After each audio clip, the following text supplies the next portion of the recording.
Olá, sejam bem-vindos ao nosso Pod Start Time, que está apenas começando. Esse que é o seu podcast de desenvolvimento pessoal, espiritual e empresarial. Vocês sabem que por aqui só passam pessoas que agregam muito valor nas suas vidas e na minha vida também, gente.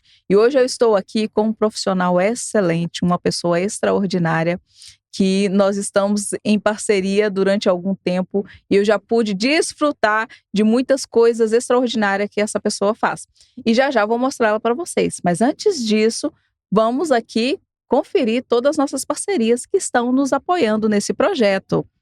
Vamos lá. A primeira parceria é o Start Empresarial, que é um método de gestão estratégica para o negócio, que é a nossa empresa.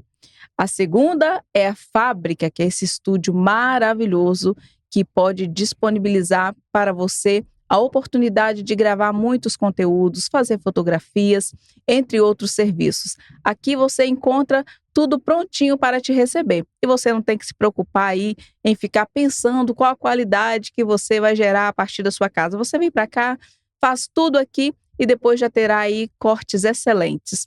Top Vix é uma parceria de sucesso que está conosco já tem muito tempo, né? Eles que são responsáveis por fazer aquele efeito mármore lá no Start Empresarial. E com certeza você já viu essa empresa por aí no mercado. Aproveita para seguir todas essas parcerias que eu estou falando aqui. Novo Sabor, aqueles bolos deliciosos que vocês veem sempre nos nossos aniversários, são confeccionados por ela, Kelly. Aproveita para seguir. Léo Silva, o nosso cabeleireiro de excelência. LKL.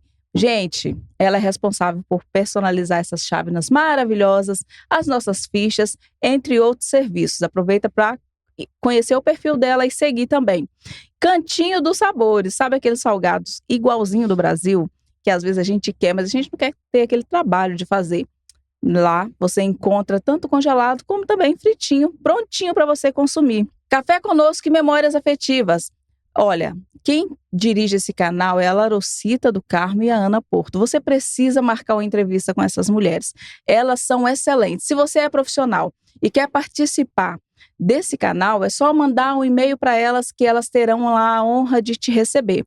E também Josiane Rodrigues é o estúdio que cuida das nossas unhas. Essas parcerias estão conosco. E você também, que quer se tornar um parceiro desse projeto, um patrocinador, entre em contato conosco que nós vamos disponibilizar para você uma proposta extraordinária. E bom, e agora, sem mais delongas, eu vou te apresentar aqui o CEO da Fábrica, o CEO que trata de toda essa estrutura e de outros projetos também. Seja muito bem-vindo, Lucas. É um prazer enorme estar aqui com você. Obrigado, Miriam. Obrigado a todos os ouvintes aí do Pod Start Time. Primeiramente, eu queria começar dizendo como é difícil estar desse lado aqui. Sério? Tô acostumado a estar do lado daí, Sim. Jogando a bomba para os outros. Sim. E hoje eu tô aqui para... E é engraçado, né? Difícil. Os papéis hoje estão invertidos, né? Da última vez eu te entrevistei. Sim. E eu também estava nervosa. Nossa, é muito difícil estar aqui desse lado. Sim, é verdade. Mas daqui a pouquinho você já relaxa, assim como você fez comigo, sim, como é o exercício mesmo. Vamos lá, aqui, faz com a gente. Inspira e solta. É assim que eu faço. Então pronto, pra acabamos tirar de a tensão. Agora eu tô me sentindo melhor. Tá vendo? É porque eu tô na frente da autoridade. Oh, tá vendo? E aí, obrigada. Tipo assim, eu vou ter que responder as suas perguntas. Aí é uma responsabilidade muito grande. Mas eu tenho certeza Entendeu? que você tem, olha, assunto de sobra para responder essas perguntas e tantas outras. Vamos começar sabendo quem é o Lucas, conhecendo um pouquinho mais sobre você. Miriam, eu costumo me definir de duas formas. Internamente eu me defino como ponto final, que findou todas as expectativas e sonhos de terceiros na minha vida. Tudo aquilo que as outras pessoas sonharam para mim, eu findei com esse ponto final, pois eu sou esse ponto final. Sim. Mas ao mesmo tempo, eu sou o ponto final que marca um parágrafo do início de uma nova história, que é a história que eu decidi trilhar e eu decidi construir, independente daquilo que as pessoas depositaram ou que elas esperaram ou sonharam para mim. Eu entendi o meu propósito e eu falei, não, vai ser isso. Gente, que lindo isso. Quando a gente pergunta, fala um pouquinho sobre você, a pessoa, ai meu Deus, como eu vou falar sobre mim? Aí a pessoa vem e me fala, eu sou um ponto final. Gente, maravilhoso. E Lucas, olha, onde você nasceu, de onde você é, fala um pouquinho da sua história nesse sentido, pra gente te conhecer melhor. E essa é outra maneira que eu costumo me definir.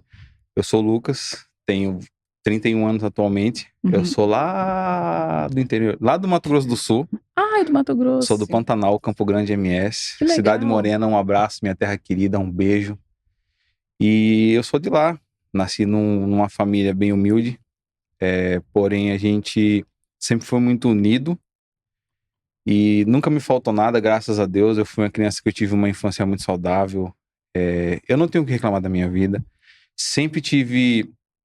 Eu sempre carreguei comigo que eu tinha algo diferente. Até no meio das minhas amizades. Eu lembro que os meus amigos falavam assim, vamos brincar, eu sou o Power Ranger vermelho, eu sou o preto, eu sou o azul. E você, Lucas, quem que você é? Eu falava, não, eu sou o Lucas.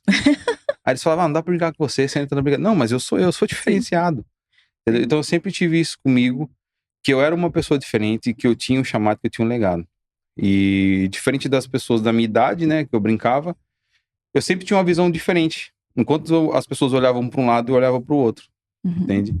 Então, eu sempre tive essa característica peculiar, né? Eu sempre falo para todo mundo, eu nunca fui o mais inteligente. Mas eu sempre fui o mais esforçado. Entende? Eu sempre fui mestre na arte de, quando eu querer algo, eu ir até o final. Mas eu já fui um colecionador de muitos começos. Sim. Né? Que foi quando eu descobri que eu era esse ponto final. A partir do momento que eu descobri que eu era esse ponto final, ali eu deixei de ser um colecionador de começos. Lucas, como assim colecionador de começos?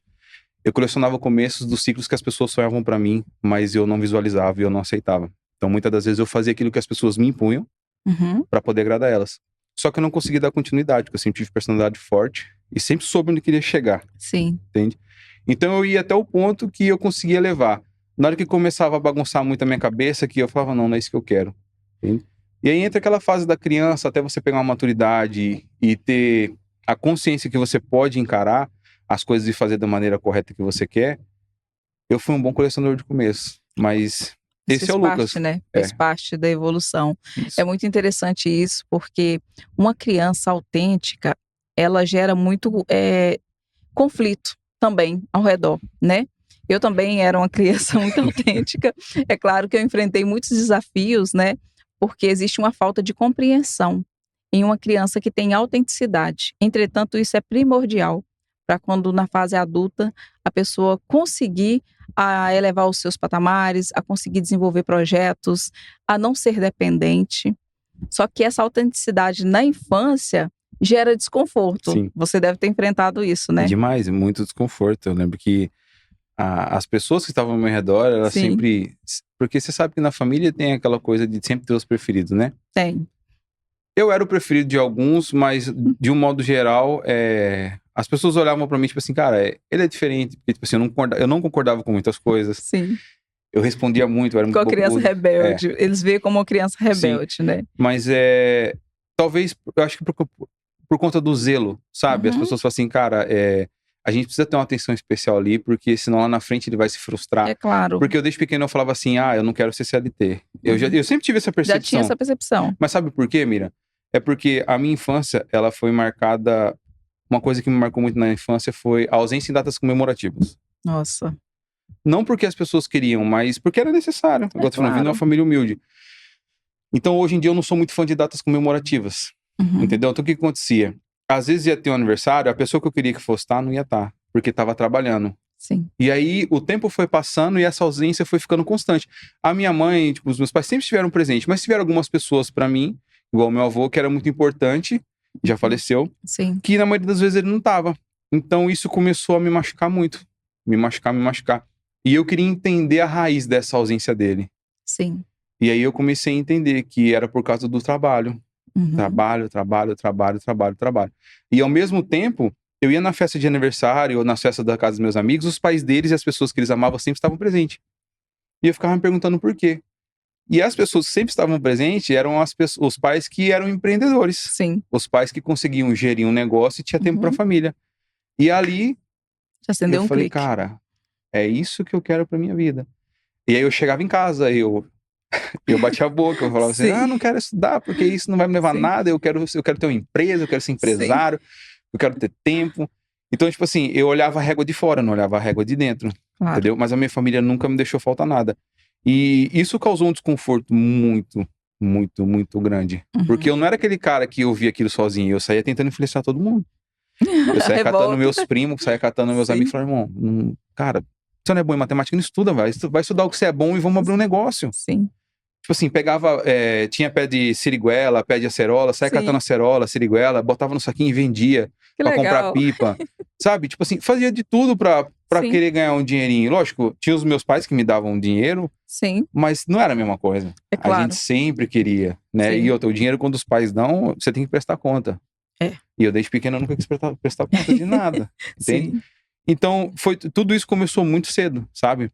E essa ausência das pessoas na minha vida, de algumas pessoas, claro, não em tempo integral, mas em algumas datas, me fez começar a enxergar esses fatores, né? De por que o pai dos meus coleguinhas tinham tempo e os meus não, e eu comecei a ligar uma coisa na outra. Cara, então eles empreendem. Na verdade, na época não foi nem empreender, essa palavra acho que nem não existia. Mas eles tinham empresa. Sim. São empresários. Tipo assim, era muito forte essa palavra empresário. Eu fui falar, empresário, o que é empresário? Aí eu comecei, na minha cabecinha, eu era pequeno, comecei a classificar. Cara, todo mundo que é empresário tem dinheiro, todo mundo tem dinheiro, tem tempo. Todo mundo tem tempo, tá com a família. Sim. Porque eu via final de semana meus amiguinhos indo pro Praia Clube, via meus amiguinhos indo pro se divertir. E às vezes não dava, porque meus pais trabalhando, um de folga, ou os dois trabalhando, eu ficava com minha avó. Então, sempre foi assim. Então, eu sempre vi a vida dessa maneira. Sim. E eu costumo me dizer que, tipo assim, eu sempre me destaquei por conta disso, sabe? Eu nunca quis seguir a manada. E eu não aceitava com facilidade o que as pessoas falavam pra mim. Desde pequeno eu sempre tive assim, se você tá me falando uma coisa, eu tenho que ver o teu resultado primeiro, pra mim acreditar naquilo que você fala. Porque se você não provar aquilo que você fala, vai entrar no ouvido e sair no outro. E desde pequeno eu sempre fui assim, até com meus amigos. Isso é muito interessante, essa questão, porque até as crianças observam a nossa fala e o nosso comportamento. Muitas vezes a gente é desmentido pelo comportamento. A gente fala que é uma coisa, mas o nosso comportamento que de fato vai demonstrar. E você falando desde criança eu era assim, é interessante a gente refletir sobre isso, porque muitas crianças não conseguem, não é o caso do Lucas, mas não consegue ter uma dinâmica interessante com os pais, às vezes, por falar uma coisa e eles perceber que falam uma coisa, mas o comportamento é outra. Por exemplo, o amor, ele não é demonstrado somente em palavras.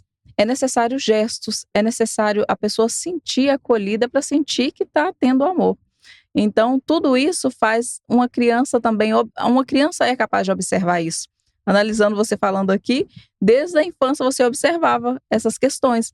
Então, isso também traz uma percepção. Eu acho muito interessante essa maturidade e, de uma certa forma, você amadureceu muito cedo, né? Teve que começar a empreender muito cedo, como você disse. E como foi essa experiência? Você começou a vender tipo acerola, como você disse, alguma coisa ou outra, e você passou por vários negócios. Como foi essa questão?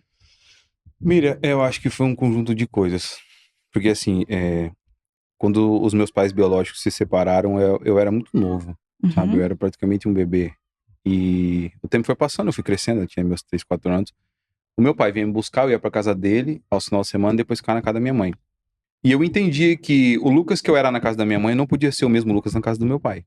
Porque eram casas diferentes, criações diferentes, sistemas diferentes. Sim.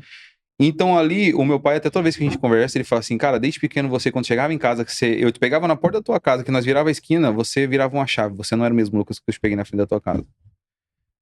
Então, tipo assim, desde cedo eu sempre aprendi a fazer essa identificação. Eu sempre consegui identificar, entende? Como eu não sei, mas eu tinha essa percepção. Eu não sei se era um instinto de sobrevivência, sabe? Porque, tipo assim, cara, o que acontecia lá no meu pai ficava no meu pai, o que acontecia na minha mãe ficava na minha mãe. Eu não misturava as coisas. Sim. Eu nunca fui uma pessoa de misturar. Porque das poucas vezes que eu misturei, deu conflito. Então isso me virou uma chave. Sim. Ali eu já entendi, pô, aqui vai me machucar, igual encher o dedo na tomada. Claro. E eu com meus... Eu acho que eu tinha uns 5, 6 anos, alguma coisa. Não sei direito, mas eu era bem novinho. Eu já conseguia fazer essa identificação. E eu comecei a interpretar isso também no mundo... Eu vou falar no mundo dos negócios sem eu saber. Sim. Porque o que acontecia? Às vezes eu tinha algo em casa que eu não tava usando, eu via que o amiguinho tava querendo, eu falava assim, cara, ele quer isso e eu tenho. E ele tem aquilo e eu quero e ele não usa. Eu começava a jogar indireto, começava a jogar. Falava, fulano, então, que legal esse negócio aí, né? Bacana, sempre quis ter um desse. Ele, que legal, eu não tô usando, mas eu queria trocar por tal coisa. Aí ele falava que ele queria trocar. Se eu não tinha, eu dava jeito de arrumar com outra pessoa. Pra mim conseguir estar trocando. Sim. E ali, sem perceber, eu já começava a empreender. Já era ali eu já corria atrás das minhas coisas. Por quê? Eu pedia as coisas pros meus pais, pra minha família, pro meu avô. Claro. E eles me davam, mas tinha coisa que, tipo assim... a gente, igual eu falei pra você, como você falou, amadureci muito rápido, eu aprendi a identificar essas coisas muito cedo, eu tomei gosto pela coisa. Sim. Então chegou um certo ponto que eu não gostava de pedir, eu gostava de conquistar. Até chegou um ponto que eu tava no ensino fundamental, eu ia pra casa dos meus amigos, e tipo assim, dos meus amigos eu era o mais pobre, sabe? Então, tipo assim, às vezes tinha lá uma coisa que eles não usavam, a mãe deles, você não quer? Quero, eu catava e levava pra casa. Saco de coisa, que meus amigos do Paraguai jogavam um monte de coisa fora, e eu catava. Aí eu pegava os fios, arrumava, do que eu arrumava eu levava pra escola e ia vender na escola. Tipo, carregador, quanto que é o carregador? É R$1,50. Olha. Vendi o carregador. Sim. Borracha, mano, tem essa borracha aqui, empresta aí. Não empresta, eu vendo. Aí eu vendia a borracha. Então, tipo assim, eu tava sempre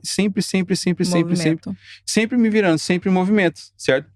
Só que o que eu queria de verdade, o que eu me apaixonei, o que sempre me motivou a fazer isso, quando eu era pequeno, eu descobri algo muito cedo que faz meu coração pulsar até hoje, que é a música. Eu sou apaixonado pelo áudio. Aliás, você canta muito bem. Não. Canta. Vão lá nas redes sociais dele, como tá mesmo? Lucas? É Lucas Hertz X. Isto. Aproveitam para seguir e conferir o que eu estou falando, gente. Uma segunda voz de primeira. A segunda sim, mas a primeira... Não, mas a segunda é muito difícil para fazer. Mas foi muito tempo treinando. Obrigado. E eu descobri a música. Então, todos esses rolos que eu fazia era pra eu conseguir comprar um livrinho pra me aprender a tocar. Porque a minha família não tinha condições de pagar uma aula de violão pra mim, muito menos de me dar um instrumento. Sim. Então, eu ia conseguindo as coisas, fazendo os meus rolinhos. Eu sempre fui do rolo. Hoje em dia é o catira, né? Vamos fazer uma catira. Sim. Então, tipo assim, até que um dia eu consegui trocar alguma coisa que eu não lembro o que, num livro de violão. Num livrinho assim que vinha ensinando. Livro é o quê? Aquele livrinho de notas? Era os livrinhos de nota antigo que vendia nas bancas de revista. Eu consegui um livrinho daquele. Sim. Só que eu não tinha um violão na época. Aí eu ia na casa do amigo meu que tinha violão e ficava lá, mano, presta aí o violão. Aí ficava sentado na frente da cadeira lá, eles lá, jogando videogame e eu ali brincando. Até que um belo dia, Deus abençoou, e minha mãe junto com meu avô me deram violão. Só que aí não tinha condições de pagar a aula. Né? Porque, tipo assim, eu vou reformular, não tinha condições, porque senão isso fica uma coisa muito vitimista e eu não sou de me vitimizar. A prioridade não era essa, pra eles. Sim. Talvez foi só pra me agradar e talvez, tipo, ele tá fazendo pra merecer, vamos dar. E aí eu fui atrás, como eu já tava correndo atrás das coisas que eu queria, eu fui atrás do livrinho, ganhei o violão e comecei a treinar. 6 meses eu já tava tocando algum beabá. Aí eles começaram a ver um desempenho e tudo. Aí o tempo foi passando, eu entrei na igreja, aprendi muita coisa na igreja, muita coisa. Depois meu pai, tipo assim, eu comecei a conversar com meu pai, que a gente ficou um tempo sem se falar. Ele me presenteou com uma guitarra, a minha primeira guitarra. E eu fui na igreja, só que o que acontecia? Eu nunca vou esquecer, e é muito importante a gente frisar essa parte de você ter clareza de quem você é, desde pequeno, que eu acho que o que tá assolando muitos jovens hoje é o excesso de informação. Sim. E eles não sabem falar não, porque estão tão acostumados a só receber. É verdade. Que quando é tirado tudo de uma vez, eles acham que é o fim do mundo e caem numa depressão. Então, o que acontecia? Como eu já tava habituado a, tipo assim, a sempre trollar e insistir, quando eu cheguei na igreja pra tocar, e eu sou muito grato a essa pessoa, eu nunca falei dele no podcast, mas Rodrigo, se você estiver vendo esse corte, Rodrigo Brito, eu sou grato por o que você falou pra mim aquele dia lá no ensaio. Ele virou pra mim e falou assim, você sabe fazer uma escala? Eu tava com a guitarra na mão. Eu não sabia que era escala. Eu mais sabia fazer os acordes, eu mais sabia fazer uma pestana. Eu tocava 2 músicas. E aquilo me despertou algo. Só que ele não falou por mal, porque era o jeito dele. Só que aquilo mexeu comigo. Eu falei, cara, o que é escala? Aí eu fui pra casa e comecei a estudar. Aí meus amigos já começaram a ter aquela internet de escada, eu ia pra casa deles, ficava olhando as coisas, anotava no caderninho e levava pra casa e ficava estudando. Eu tinha uma fita dos Mamonas Assassinas que eu troquei com um amigo meu, que eu escutava ela todos os dias. E aí ali eu fui amadurecendo musicalmente e aprendendo a lidar com os meus conflitos. Sim. Porque de um lado eu deixava de fazer as coisas da escola pra mim estudar música. E aí eu tinha que aguentar. Quando eu falo aguentar, é porque eu tô me colocando no lugar de adolescente. É a cobrança da minha família, falando que eu não tava fazendo os trabalhos da escola, porque eu tava muito focado na música. Mas era o meu sonho. E aí eu comecei a desenvolver, musicalmente falando. Comecei a me desenvolver. E na igreja tem muitas pessoas que têm um coração muito bom, mas tem muitas pessoas também que, de uma certa forma, acho que sem perceber, elas acabam sendo incisivas. Sim. E isso mexe com a gente. Porque eu já passei por alguns episódios de eu deixar o meu instrumento, sair pra tomar água, quando chegar ter outro músico no meu instrumento, e o pessoal falou assim, não, você não toca bem, ele toca melhor que você não vai tocar. Nossa. E a pessoa não foi nem um ensaio, eu fui em todos. Então isso começou a mexer com a minha cabeça. E o que eu fazia? Como eu ia todos os dias na igreja, eu comecei a ganhar a confiança dos membros, do pastor. Até que um dia eu peguei a chave da igreja. E o ensaio era marcado tipo 7 da noite. E época de férias, eu ia pra igreja às 10 horas da manhã. Nossa. Eu levava minha marmita e meu instrumento. Eu ensaiava todas as músicas do louvor. E depois que eu ensaiava todas as músicas do louvor, eu andava um pouquinho em cada instrumento da igreja, tentando fazer o mesmo som do instrumento que eu sabia, pra mim aprender um pouco de cada. Porque na minha cabeça eu falava assim, tudo aquilo que fizeram comigo aqui dentro, um dia eu vou saber tocar todos os instrumentos. E a hora que surgiu a oportunidade, eu vou mostrar pra eles que eu tenho valor. Sim. E eu fiquei anos assim. Eu ia todos os dias que eu podia. Se o ensaio era 7h30 da noite, 19h30, eu chegava na igreja 10 da manhã, abria a igreja. Eu tinha dó dos vizinhos que estavam lá da igreja. Sim. Eu ficava no teclado, na bateria, no baixo, na guitarra. Eu tocava todos os instrumentos. E ali eu comecei a criar mais gosto pela música. E assim foram vindo outros conflitos, porque eu deixava de estudar para fazer música. Sim. Eu só ficava em função disso, entende? E aí o Lucas começou a conhecer um mundo que talvez eu não teria descoberto se eu não tivesse na igreja. Que para mim foi muito importante isso. E toda forma que eu achava de empreender era para eu comprar todos os instrumentos para montar o meu estúdio. Sim. Porque eu sabia que se eu trabalhasse só para alguém num plano de carreira, eu nunca ia ter tempo para estudar música e para me tornar um produtor musical. E o tempo foi passando, Miriam, e as coisas foram acontecendo e nem tudo foi fácil. Mas eu não vou esticar muito essa conversa, senão você não vai ficar 2 horas. Eu só te dei o começo. É muito interessante. E tô resumindo. E aos poucos eu fui trilhando meu caminho, fui comprando as minhas coisas, fui me apaixonando cada vez mais por áudio. Montei meu primeiro home studio, já contei em outro podcast, com caixa de ovo, saí catando caixa de ovo. Foram 60 dias quase catando caixa de ovo. Que legal. Antigamente montava muito assim, né? E isolava bastante, tipo... Pra gente que não tinha nada, assim, tipo, era o nosso sonho. Sim. Eu acho que era um placebo, né? Sim. Tipo assim, cara, tá isolado. Sim, e aí pintava de tinta guache. Isso. Nossa, era uma alegria aquilo. Eu gostava demais. E você teve banda? Já tocou em bandas? Já tive banda, já tive dupla sertaneja. Que legal! Fazia evento. Eu já fiz de tudo um pouco, assim, relacionado ao audiovisual, né? E eu costumo dizer, e todos os dias que eu entro aqui, Deus colocou muitas pessoas na minha vida, né? Eu penso que tudo é uma permissão de Deus. Pessoas que me ajudaram. Sim. E pessoas que, de uma certa forma, me prejudicaram, mas ao mesmo tempo me atrapalharam. Porque eu aprendi. Sim. Onde não devia errar de novo. E eu costumo dizer que se não fosse Deus ter me despertado essa força de vontade, porque inteligência eu falo que eu não tenho, é a força de vontade e a determinação. Sim, tem muita. Mas Deus colocou muitas pessoas na minha vida que talvez se elas não tivessem na minha vida, eu não estaria onde eu tô hoje. Porque eu não ia conseguir fazer tudo sozinho. Que legal você reconhecer isso, porque muitas pessoas vai traçando um caminho e mediante aos desafios, as decepções, não consegue entender, né, que faz parte de um percurso. E nesse percurso ele não vem só cercado de coisas boas, né? Vem muitos desafios como frustração com pessoas que a gente confia e às vezes passa por algum perrengue e depois a gente vai ver não era aquilo. Mas até essas pessoas também estão contribuindo de forma positiva, né? E é muito interessante quando alguém consegue perceber isso.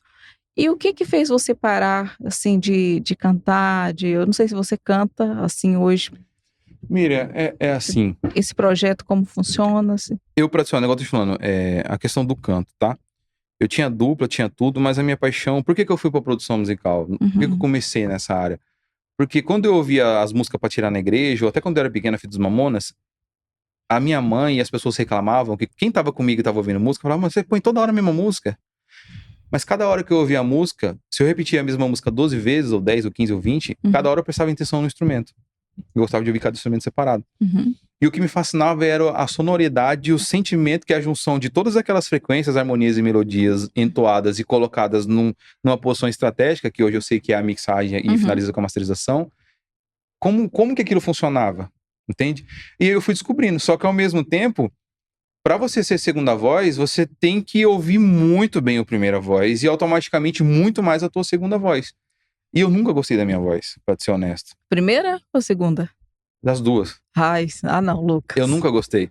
Então, quando eu tinha dupla, tive a dupla com o Leonardo, um abraço, Leonardo, Ângelo, Edinalva, foram, assim, meus pais postiços, fizeram muito por mim também. Eu tenho uma gratidão muito grande por eles. O Leonardo, a gente caminhou junto muito tempo. Hoje a gente ainda caminha, mas de longe eu tô aqui, tá lá. Claro. E tive dupla com o Neto também, Neto Nogueira, que depois ele seguiu com outros. Eu não tinha maturidade na época, porque eu tava focado em outros projetos, não no canto, mas em outras coisas.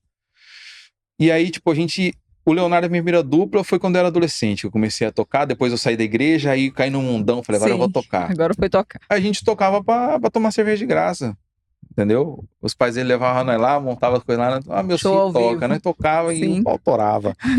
E aí eu ficava ouvindo, só que eu odiava ouvir minha voz, odiava, não gostava. Mas era legal a entonação que dava, né?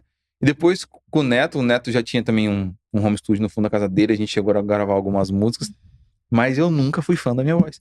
Tanto é que os meus podcasts eu procuro não ouvir, porque eu não gosto da minha voz. Nossa, isso é um bloqueio, a gente tem que trabalhar isso. E na igreja eu também cantei em coral. Eu fazia preparação vocal, eu fui líder de louvor da Assembleia. E além de liderar a banda, eu fazia toda a distribuição vocal do coral. Entendeu? Que legal. Mas nunca fiz aula. Eu acredito que é Deus, né? É Deus, com certeza. Eu falo, sozinho não seria capaz. E eu parei de cantar por causa disso, pelo simples fato de não gostar da minha voz. Não, gente, meu Deus. Me ajudem, gente, do outro lado, viu? A convencer ele. Vai lá no perfil dele. Porque realmente você tem muito talento. E canta muito bem. É difícil alguém que tem uma voz tão bem educada. Quando eu vi, ficou lá em casa, eu, Fábio, as meninas. Gente, não acredito que o Lucas canta assim. Por que tá escondendo isso? Mas realmente você tem que trabalhar isso para conseguir ver o que a gente vê. Porque realmente você tem uma voz muito bonita. Obrigado. E talvez seja alguma coisinha aí que possa ser lapidada e futuramente você vai amar sua voz. Amém. Porque a gente consegue ver isso, gente. E quando vocês assistirem também, vocês vão ver o que eu tô falando. Lucas, e como foi esse processo da construção da fábrica aqui? Você morava no Brasil, depois veio para cá. E como funcionou essa questão de você montar esse negócio? Miriam, a fábrica, foi um projeto que sempre existiu no meu coração. Sempre. Lógico, inicialmente não era esse o nome. Inicialmente era Estúdio Soul Lord. Que era Senhor da Alma, na época. E um dia eu tava sentado lá em casa, nesse meu estúdio de caixa de ovo, e eu já tinha idealizado tudo, só que eu tava, cara, eu preciso achar eu já sabia que existia um propósito, mas eu fui fazer aquela autoanálise. Eu falei assim, cara, na onde eu quero ir com isso? Porque na época eu trabalhava numa açaiteria como chapeiro. E eu não era feliz. E eu já tive mais de 7 empreendimentos e já falei todos. Isso aqui? Não, no Brasil. Sim. Todos os empreendimentos que eu tive no Brasil eu falei. Sim. Mas nesse dia eu tava lá sentado no estúdio. E aí eu falei assim, cara, eu preciso entender na onde eu quero chegar. Eu preciso visualizar isso. Aí eu parei e fiz aquela leitura interna que a gente faz de, cara, onde que é? E aí eu comecei a imaginar. Eu falei assim, cara, eu preciso tornar isso algo rentável, porque eu não quero que o meu filho, meu sonho sempre foi ser pai. Eu não quero que os meus filhos, e eu não quero que a minha família repita ciclos. Eu sou uma pessoa que não repito ciclos. Eu tento não repetir ciclos. Por mais que, muitas das vezes, quando eu olho, eu tô quase repetindo, mas hoje eu me policio muito. Então isso foi o que me despertou. Eu falei, cara, não posso repetir ciclos. Como eu já sabia o que eu queria e eu já tava lutando para isso, por mais que todo mundo falasse que tinha que ser hobby, que isso não era profissão, mas eu sempre fui daquele tipo assim, cara, fica aí falando o que eu vou fazer. Sim. Entendeu? E aí eu fui indo, e ali eu desenhei até a primeira logo no caderno naquele dia e comecei a visualizar as coisas. E aí isso aí me trouxe clareza em alguns pontos que eu ainda não tinha enxergado. Aí eu fui fazer pesquisa na internet. E ali a minha ficha caiu e eu tomei um susto. Porque eu falei assim, humanamente falando, para a realidade que eu tava, na onde eu tava, era impossível. Porque para eu montar um estúdio naquela época, que eu tava começando, que eu não entendia muito, que eu fui buscar por alto na internet, passava facilmente dos R$500 mil. Sim. Isso em 2011, 2012. Passava facilmente. E eu falei, cara, é inviável. Mas a questão financeira, lógico, ela te limita muito, mas nunca me fez desistir. E aí, mais uma vez, o que eu comecei a fazer? Comprava instrumento numa plataforma de revenda, muito famosa. Comprava instrumento usado, aprendi a reformar, fazer os ajustes. O instrumento, o celular, qualquer coisa que tinha para vender, que eu via oportunidade, eu comprava. E revendia. Já teve dia de, num dia, eu ficar com 5 celulares e vender os 5 num dia. A Bruna, minha esposa, Nossa. falava assim, mano, você não para com o celular. Eu consegui comprar e vender 5 celulares num dia. Então, eu falei assim, cara, para eu chegar onde eu quero com o estúdio, que na época era o Solord, não era a fábrica, eu preciso criar meios. Uhum. Não é CLT. Porque eu não vou ter tempo de estudar e não... Até eu conseguir construir um plano de carreira, eu vou morrer no INSS e não vou conseguir. Sim. E aí eu fui indo, comecei a comprar instrumento, vender celular, vender computador, comprar e vender, até que eu consegui comprar alguns equipamentos. Sim. Aí, saí desse trabalho meu que eu tava, abri uma lanchonete, a minha família ajudou, meu sogro ajudou demais, um abraço, Oscar, Tomás, me ajudou demais. E fomos indo. Minha mãe junto com meu padrasto tinha um terreno numa avenida, me cederam, muito obrigado. E eu e a Bruna começamos a trabalhar. De manhã cedo, 5 horas da manhã, vendia salgado. Durante o dia era conveniência e à noite era lanchonete. A gente trabalhava o dia inteiro. Nossa. Com 3 meses, a gente fazia um lanche desse tamanho assim, ó. Nossa. Dava pra 8 pessoas.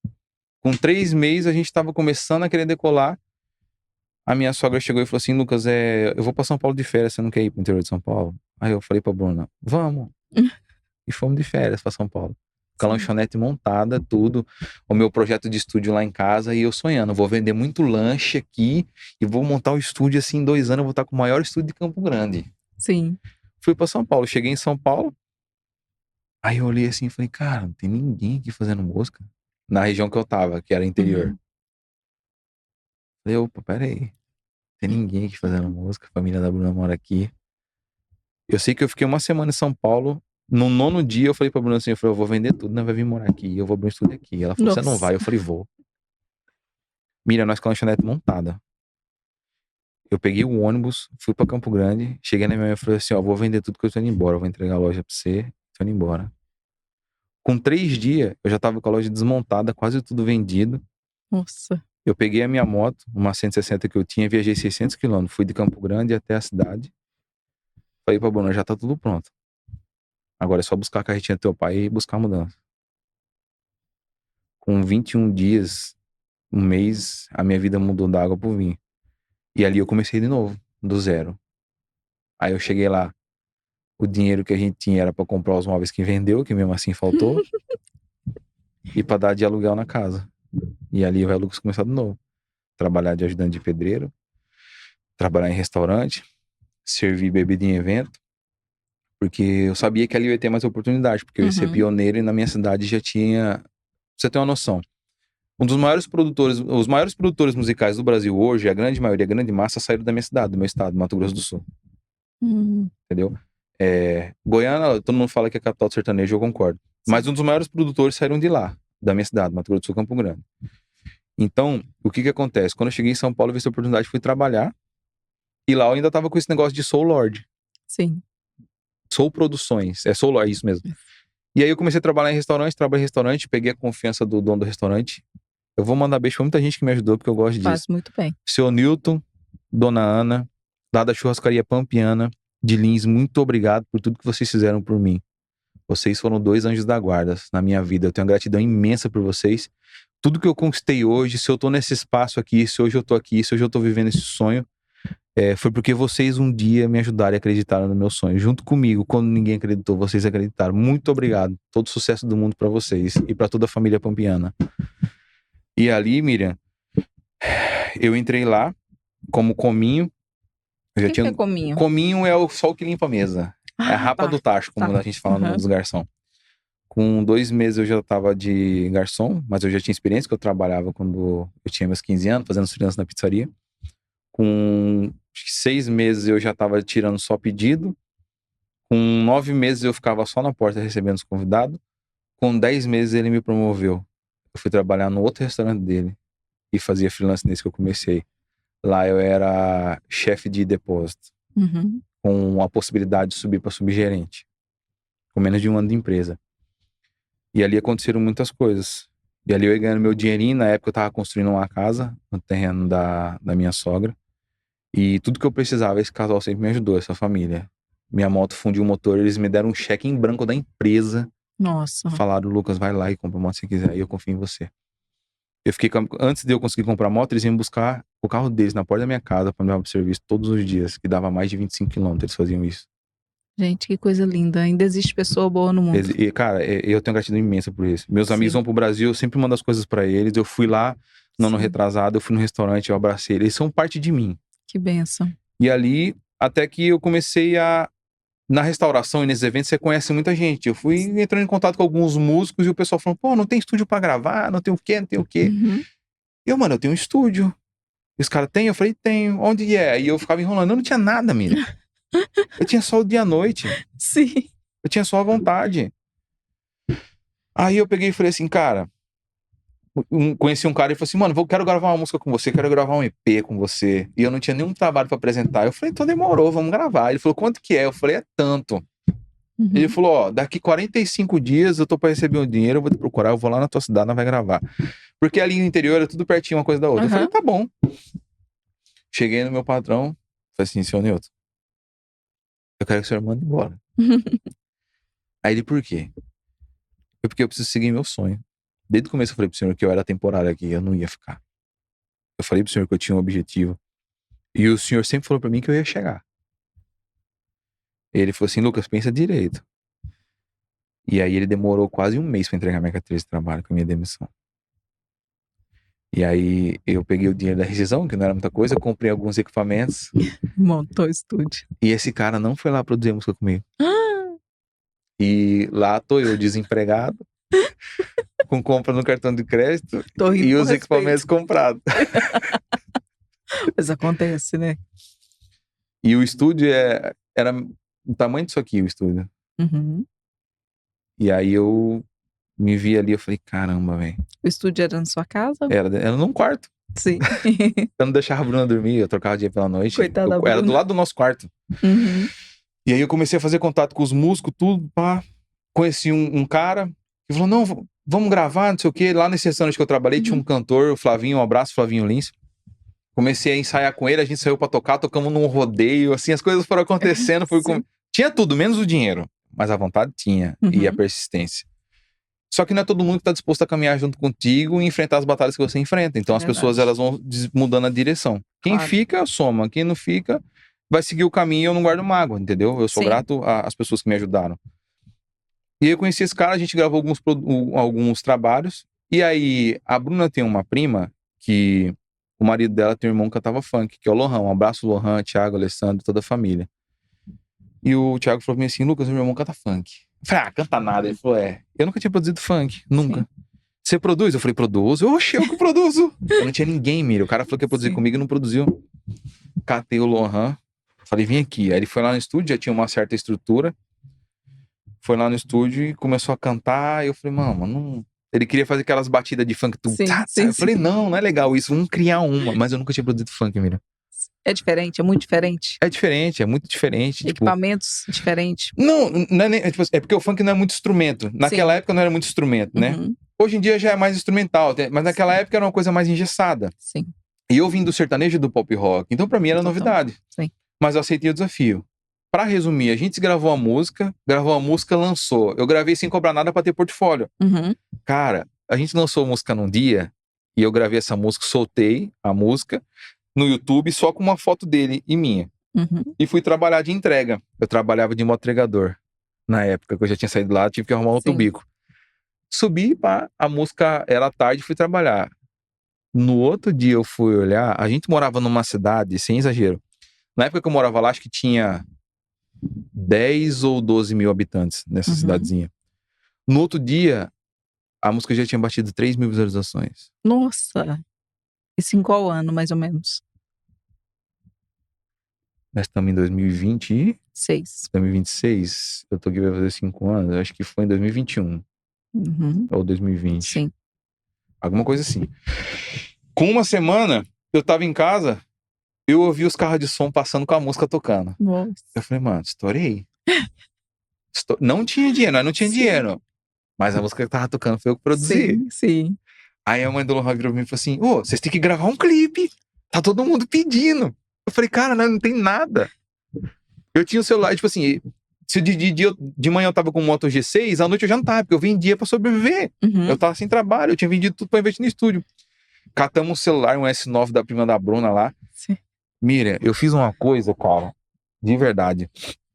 É isso que eu falo, é a importância da gente ter clareza de onde a gente quer chegar. Uhum. Cara, era o interior, tipo assim, desculpa falar, mas não tem lugar bonito no interior, cara, pra você gravar um clipe. Pro segmento que eu tava, não tinha o negócio Sim. de ostentar, porque o negócio era de ostentação. Sim. Funk normalmente é, né? É. E lá tem um clube chamado Lins Country Club, Uhum.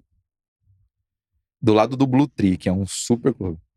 E aí eu falei pro Lohan assim, e pra Bruna, eu falei, cara, nós vai gravar esse clipe lá no Lins Country Club. Aí todo mundo, não, é impossível, como que você vai lá, só entra sócio e pá. Eu falei, nós vai gravar o clipe lá, mano, você que nós vai.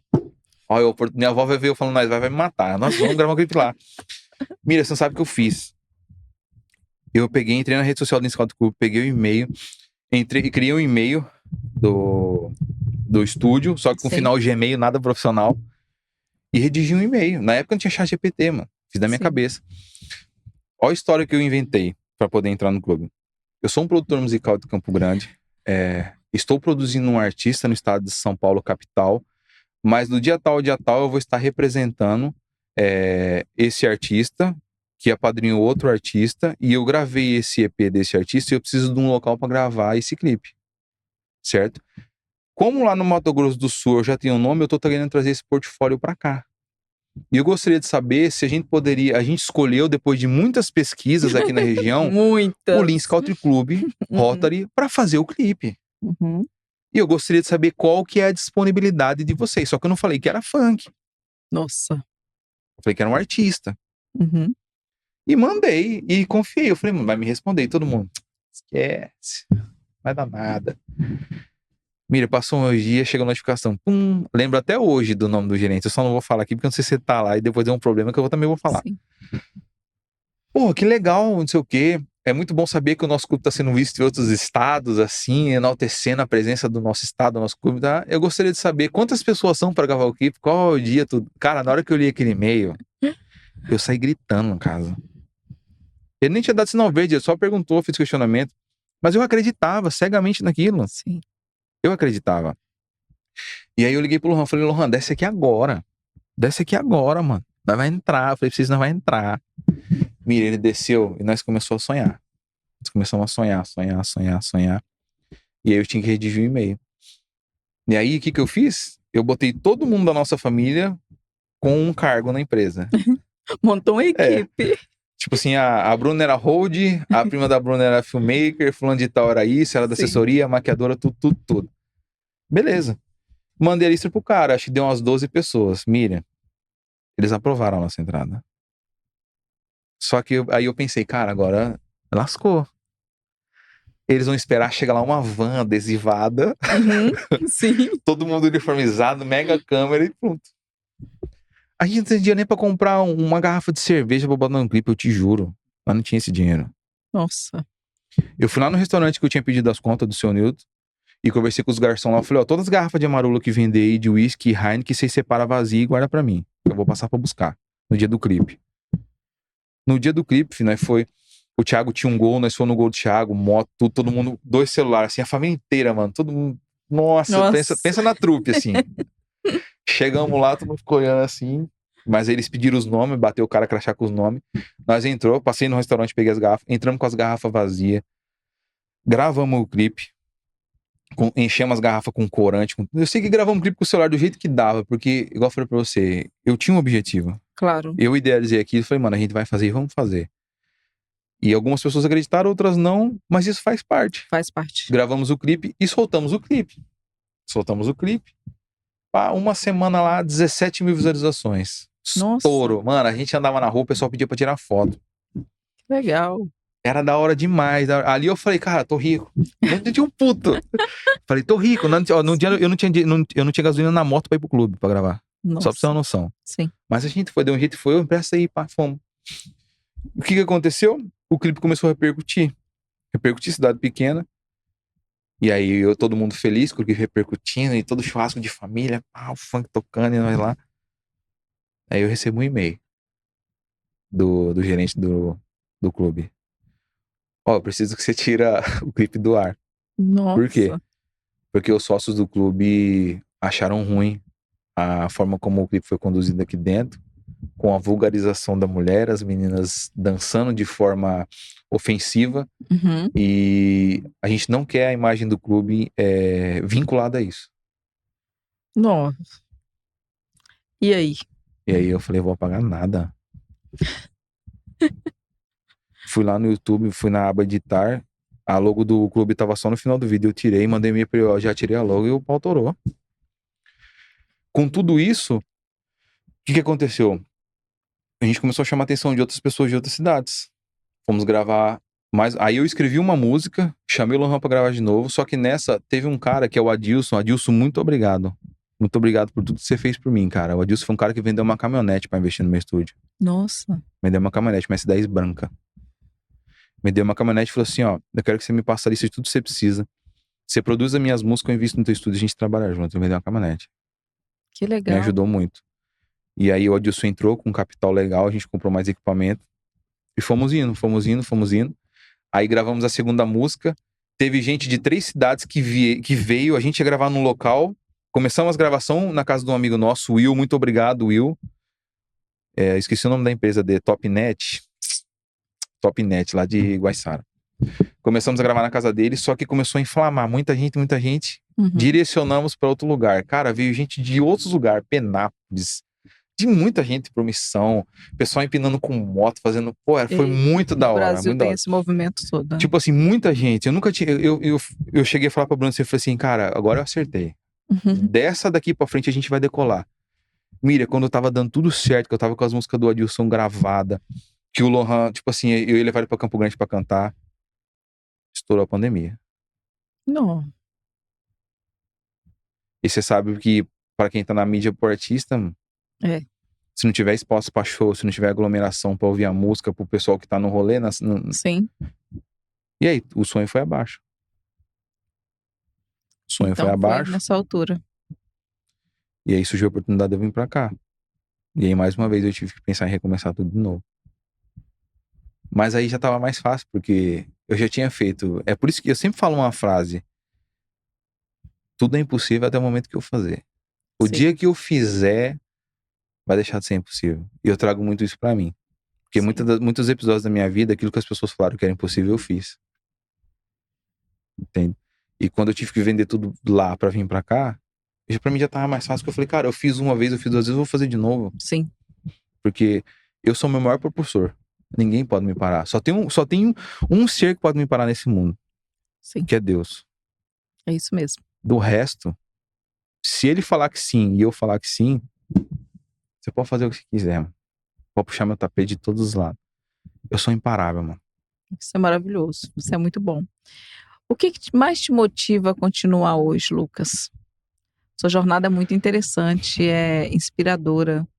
E eu sei que, é claro, que como todo negócio, quando a gente vai traçando alguns caminhos, dá várias vontades da gente desistir, né? A gente passa por esse momento, né? Que é um processo natural. Mas, pelo que você está contando, você sempre arrumava uma maneira de fazer uma coisa ou outra e estava sempre persistindo, né? E hoje, dentro desse contexto todo, o que mais te motiva a continuar? O meu legado. Talvez se lá atrás eu tivesse tido uma pessoa pra me falar tudo que eu sei hoje, eu estaria muito longe já. Mas não é aquilo que eu tô construindo ou aquilo que eu já passei, no final das contas. Mas é aquilo que eu vou deixar. Pros meus filhos, pras pessoas que conviveram comigo, pras pessoas que me acompanharam de perto, pras pessoas que me ouviram falar de mim. É o que eu falo pra todo mundo. No final sempre foi Deus. Sempre. Eu tenho minhas crises com Deus. Eu brigo com Deus. Eu já te falei isso, eu brigo. Sim. Mas eu tenho a plena consciência de que se não fosse Ele acima de tudo, eu não estaria aqui. E que o dia que eu deixar esse mundo e for pra um lugar melhor, que eu quero ir, eu creio. É claro. O que vai ficar foi... Porque o que eu mais tenho medo, Miriam, é de chegar lá em cima e ele virar pra mim e falar assim, cara, você é um covarde. Fez tudo errado.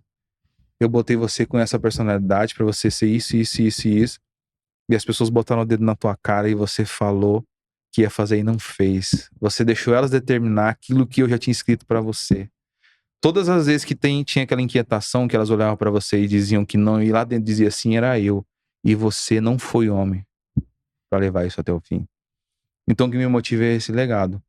É as pessoas poderem olhar toda essa trajetória, porque é o que eu falo, cara, se deu certo pra mim e tem dado, entenda, eu não tô falando aqui sobre dinheiro. Tô Claro, falando sobre prosperidade. E sim, prosperidade não é só financeira, é verdade. entende? Mas se deu certo pra mim, se da onde eu saí, olha onde eu tô hoje, com todos os perrengues, ó, tem mês que as contas não fecham, eu falo isso pra todo mundo, eu sou muito Sim, transparente. claro. E a gente tem crise, nem sempre a gente tá no verde, tem dia que a gente tá no Isso é vermelho, normal, é mas o que todos nós. determina é a resiliência. Mas se deu certo pra mim, cara, que tipo assim, eu sou pó, eu não sou digno de nada que eu tenho, eu tenho essa consciência, porque Deus achou graça na minha vida. Se deu certo pro Lucas, que quem me conhece de perto sabe, fala assim, mano, aquele cara, o Lucas, mano, se deu certo pra mim, dá certo pra qualquer um, entende? Então o que mais me motiva é isso.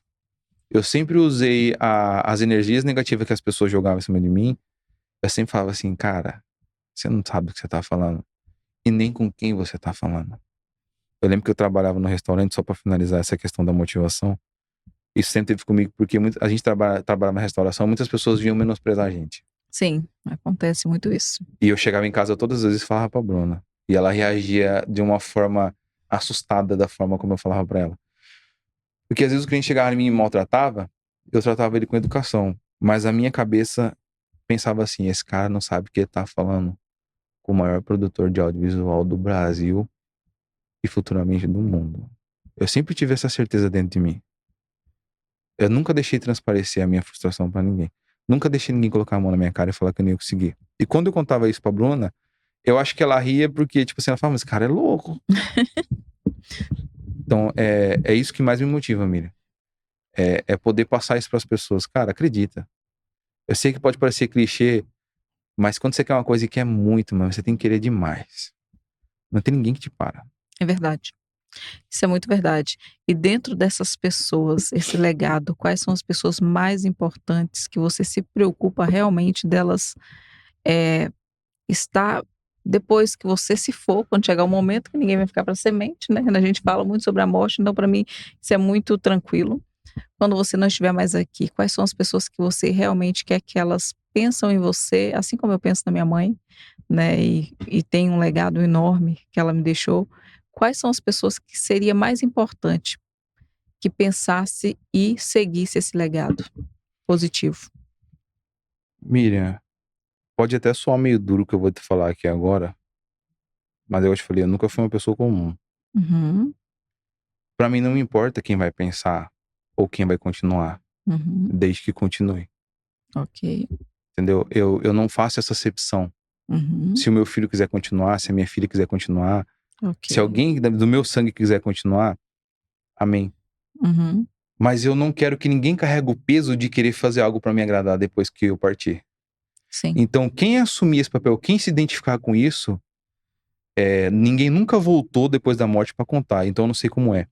Mas se eu puder ver de onde eu tiver alguém seguindo isso e levar com o mesmo peso que eu leve, a mesma determinação, independente de quem seja, ali eu vou ter certeza de que eu cumpri o meu legado. Que bom. É muito interessante a sua forma de pensar, porque normalmente a gente fala: "Ah, eu quero os filhos, ah, eu quero". E pensar dessa forma me faz refletir também. Olha, estou aprendendo, tá? Não tenho um caderninho aqui, mas estou fixando. Realmente faz todo sentido, porque às vezes a gente titula, né, que tem que ser determinada pessoa, mas levar isso com leveza também não pode ter uma regra, uma imposição. E é muito interessante essa visão. Já me abriu aqui um insight Que nesse bom. sentido, sério. Lucas, olha, nosso bate-papo tá tão interessante, mas nós temos que finalizar, né? Obrigado. Porque você vai voltar outras vezes, aliás, você já está aqui sempre que possível. Eu faço questão de sentar aqui contigo para você estar aí nos ajudando a desenvolver outras pessoas que estão do outro lado. A sua história é muito impactante. Eu fico feliz de conhecer uma pessoa como você, com tanta garra, com tanta determinação. Se tem uma das coisas que eu priorizo nas pessoas é a resiliência delas. Eu tenho muita dificuldade com vítimas. É uma das coisas que lá em casa eles até brincam, até meu marido brinca assim que se eu estiver fazendo alguma coisa e ele ficar parado perto de mim, tipo assim, sabe aquela coisa que o marido tá parado na cozinha? Ai, faz alguma coisa, Fábio. Eu tenho essa questão. Sim. Então, eu admiro pessoas que já têm essa força de vontade de fazer acontecer. Parabéns pela sua história, pelo seu Obrigado. trajeto, pelo seu desempenho, toda essa estrutura aqui é força de vontade, resiliência e muita confiança naquilo que Deus já colocou dentro de você. Isso é lindo de ver. E eu queria que você deixasse uma mensagem para essa geração que está te assistindo. Você é muito novo ainda, tem uma história linda pela frente, como a que você já vem percorrendo. E são muitos jovens que, às vezes, na primeira oportunidade já desistem. E você é um cara muito resiliente, persistente naquilo que você sente que é para você. E eu acho lindo isso. Continue por nós, por todos, Amém. que é muito importante, que isso inspira as pessoas. Então, de uma certa forma, eu gostaria que você deixasse um recado para esses jovens, baseado na sua experiência, em tudo que você já viveu, que também é inspirador para todos nós. Olha, se eu pudesse deixar um recado para a juventude de hoje, eu diria: parem de perder tempo com as coisas que não vão te levar para lugar nenhum. O tempo é o nosso bem mais precioso. O tempo é a única coisa que a gente não consegue ter de volta. E o tempo nos ensina muito. Porque muitas das vezes as coisas que nos machucam hoje, um dia não vão machucar mais. E o tempo faz a gente pensar, faz a gente parar, faz a gente refletir, faz a gente descobrir, entender e ter clareza de qual é a nossa missão aqui. Porque a vida é finita para todos nós. Independente do dinheiro, classe social, raça, cor, etnia, a única certeza que nós temos é que nós vamos morrer. E o que vai ficar é o legado. E eu vejo uma juventude hoje doente, adoecida, perdida num poder de escolha, no excesso de coisas. E eles não sabem, a maioria deles não consegue identificar o que é bom e o que é ruim. Eles só querem, como estão dizendo hoje, farmar a aura. Que eu acho que isso não leva ninguém a nada. Então, parem de perder tempo com coisas fúteis, que não vão agregar nada na vida de vocês, e comecem a trabalhar o desenvolvimento pessoal na vida de vocês, e olhem para dentro de vocês mesmos e descubra qual é o real propósito. Porque o dia que vocês descobrirem qual é o real propósito de vocês, por mais que o pai ou a mãe, a avó, o tio não te apoiem, mas se você colocar Deus na frente, você vai ver a força que você tem. E aí ninguém vai te parar. Porque você tem clareza, e isso vai te destacar automaticamente das pessoas que estão perto de você.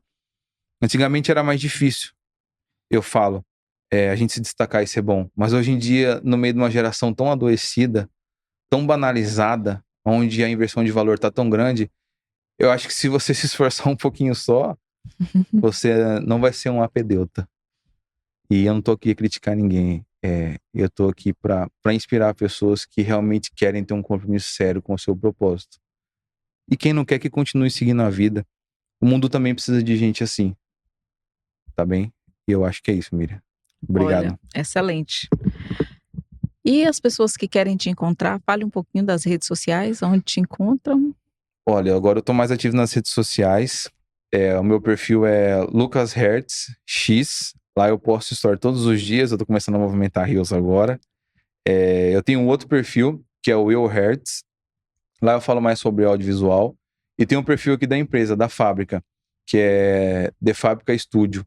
Também tem o nosso canal do podcast, posso fazer propaganda aqui? Fique à vontade. Que é o The Fabricast, que é também um podcast onde a gente fala de empreendedorismo, e eu tô aprendendo muito sobre desenvolvimento pessoal agora com a Miriam e com a rede de contato delas. Então é isso. Se vocês acharam que de alguma forma isso foi de grande valia na vida de vocês, seguem lá, eu respondo todo mundo. E é isso, vamos pra cima.